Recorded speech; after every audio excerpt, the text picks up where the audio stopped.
Hello, everyone. Welcome back to the EEG webinars by Nepalese Epilepsy Society. The topic of today's presentation is new biomarkers for epilepsy, where we will be discussing the new biomarkers, high-frequency oscillations, and phase amplitude coupling. So what exactly are high-frequency oscillations?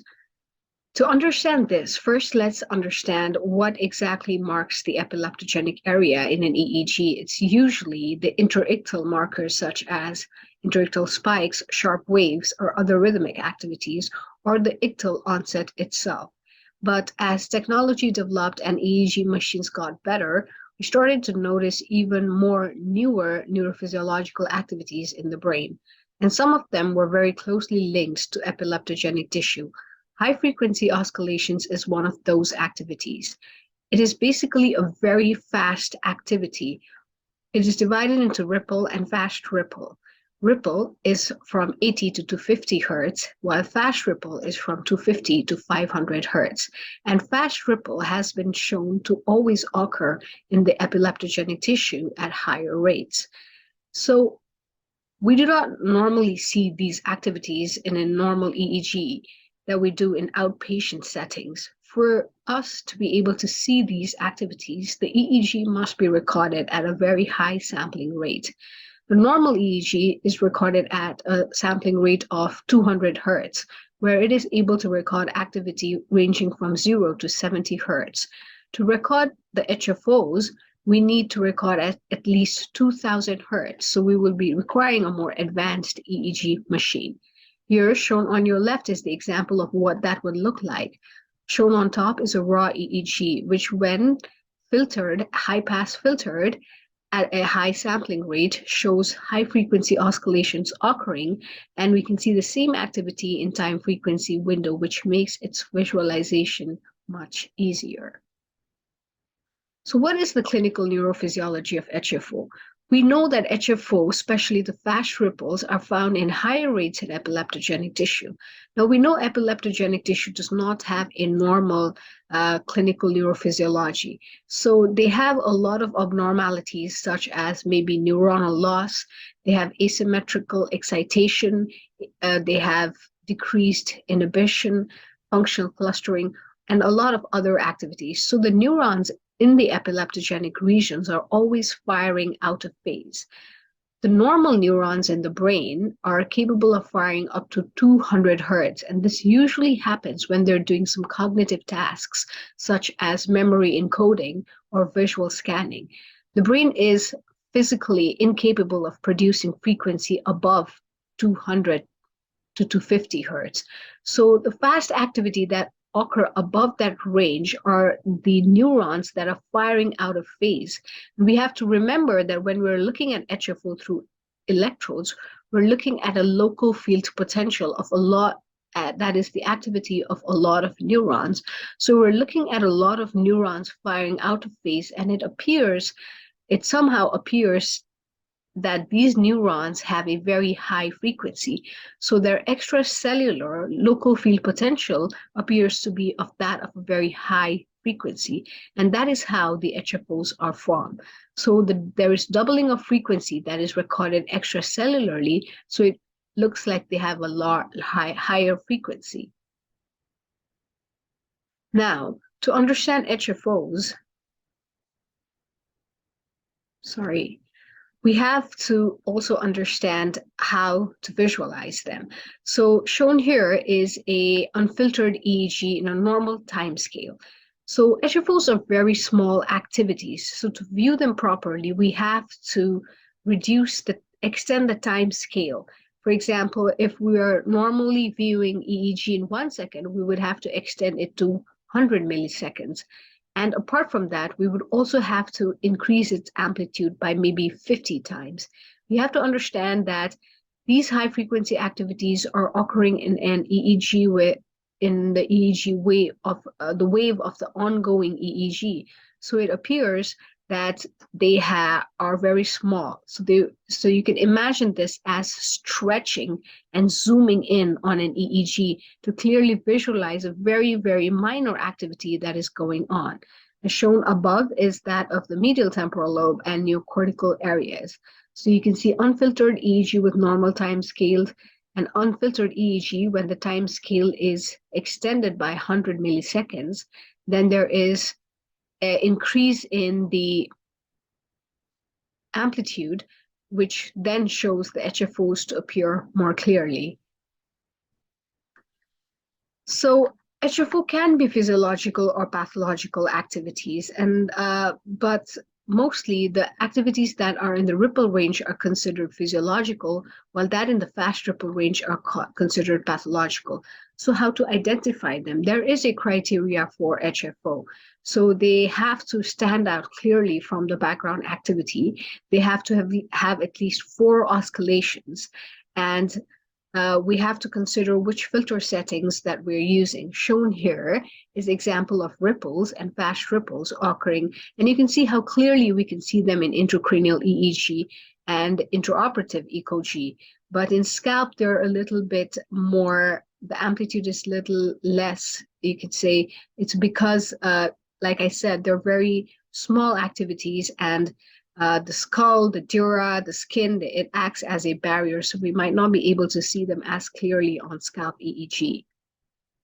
So how do we get started? How do we start recording HFOs? So first we will require an EEG machine, which has a high sampling rate.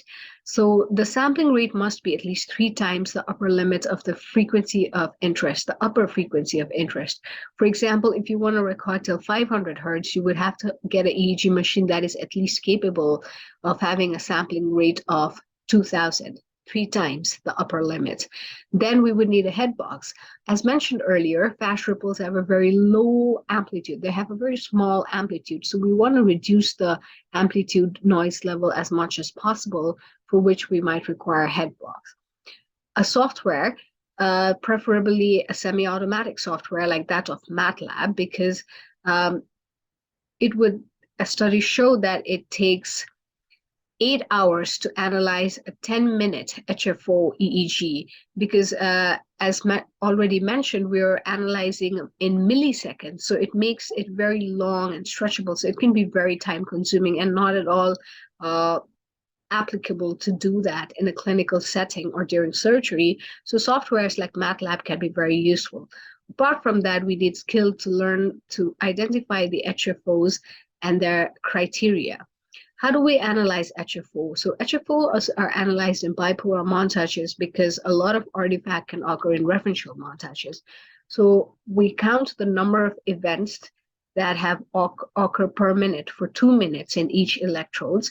Then after calculating the activity in every electrode, then we find out which of the electrode has the highest rate, and that area is more likely the most epileptogenic area, which needs to be removed.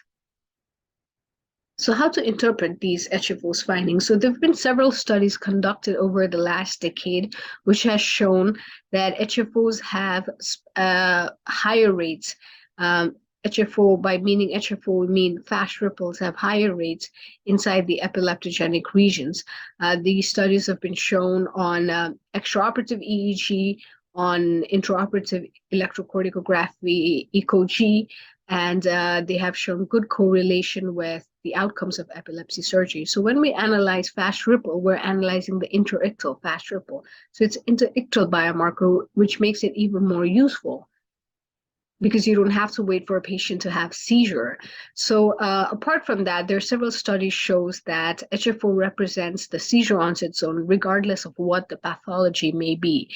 And in comparison to other intraoperative ECG abnormalities, fast ripple was more superior than any other biomarkers. And fast ripple was also used intraoperatively to guide tumor resection in tumor-related epilepsy surgeries. Other further study shows that a complete removal of intraictal fast ripple had a very good post-surgical seizure outcomes. And fast ripples are the biomarker of epileptogenic zone, but while ripples, which are considered physiological, were not much as. So there are a lot of studies over years that have shown that, in fact, fast ripple correlates very well with epileptogenic areas. Removal of fast ripple had good seizure outcomes, while fast ripple, if remained in the ECOG, those patients had bad seizure outcomes. So based on this, HFOs have gained a lot of attention, and there've been several meta-analyses which have confirmed that resection of HFO in seizure-free versus non-seizure-free patients, that it was HFO which determined who had a better outcome. And HFO, apart from resection of the epileptogenic tissue, it can also be used to monitor the severity of epileptogenicity and measure disease activity. It can also be used to monitor anti-epileptic drugs. So one of the biggest issues with HFO is not being certain whether or not it's a physiological activity or a pathological activities. But there are several studies which show that if a HFO co-occurs with a slow wave of 3 to 4 hertz, it's more likely to be pathological. Or if a HFO occurs with a spike, it is more likely to be pathological. Or if a HFO occurs in a flat background, it's more likely to be pathological. So although these issues still remain, studies have come up, and there are studies coming that shows that there might be some ways to get around it, and that should not be in any way a barrier to this newfound epileptogenic biomarker. So coming to HFO on spike, so shown here on A is an unfiltered spike, and you can see it has a certain characteristics which may suggest that it does carry a ripple-like activity within it. When it is filtered in 80 hertz and 250 hertz, we can appreciate a ripple and a fast ripple. And shown in B is a spike which clearly does not have a fast ripple. And shown on C is a simple wave carrying a fast ripple. So what does this mean? Is fast ripple co-occurring with spikes can occur. That is, there can be spikes which have further faster activities embedded inside of them. And this is what that looks like. So this is the HFO on spike detection from MATLAB, and on filtered EEG, you can see the fast ripple visible on spike as well as on the time frequency window. So there are several studies now which have studied this, and they've shown that HFO on spikes are easier to analyze than HFO alone. So they're more easy to visualize, and they're more specific than spikes alone. So they have the best specificity and sensitivity when it comes to comparing all the other epileptogenic biomarkers, and that they are independently capable of detecting the epileptogenic tissues regardless of spikes or fast ripples. So fast ripple co-occurring with spikes may have an even better localizing value than just fast ripples alone or spikes alone. And this should be further looked into. But before we get too enthusiastic about HFOs, there was a recent study published in Lancet, and it was a study, which is a randomized controlled trial. It's a prospective study where they used HFO during intraoperative ECOG, but according to their study, HFO was not better than spikes in detecting the epileptogenic tissues for the temporal lobe, but for extratemporal epilepsies, it was just as good as spikes. So, and there are other studies which shows that yes, HFO are closely linked to epileptogenic tissues, but they're not better than spikes. So we have to take in this information about HFO, both good and the bad, with certain knowledge and certain understanding. It may have certain limitations.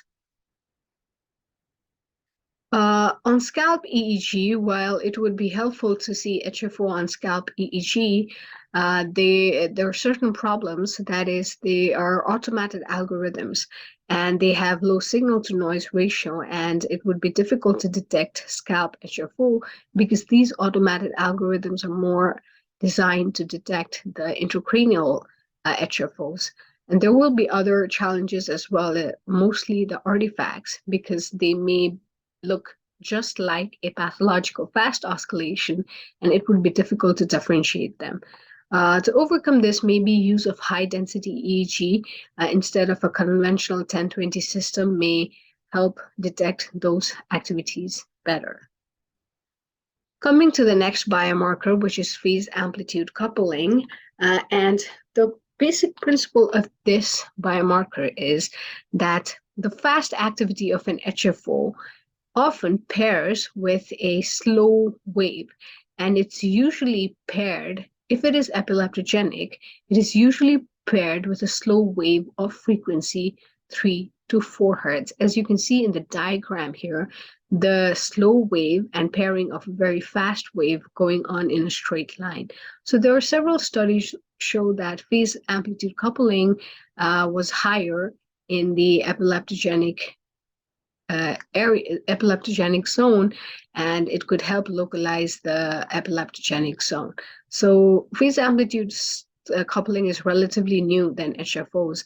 This is one way of it. It was detected. It was invented as one way to detect pathological HFOs and separate them from physiological HFO, and it was found to have its own unique value. There are more studies coming in this front, but it's something to keep in mind, something to look forward to. So in conclusions, HFO can be used as a surrogate marker of the epileptogenic zone, both in intracranial implanted electrodes and on intraoperative electrocorticography. Interictal fast ripples appears to be the best biomarker to assess epileptogenicity. HFO can also be used to study other aspects of epilepsy. More randomized controlled prospective trials are desired. An EEG machine with a high sampling rate of at least 2000 Hz and an automatic detection software such as MATLABs are prerequisites to start analyzing HFOs. With better recording technology and software, more newer physiological biomarkers or biomarkers of epilepsy are starting to make headway. Thank you.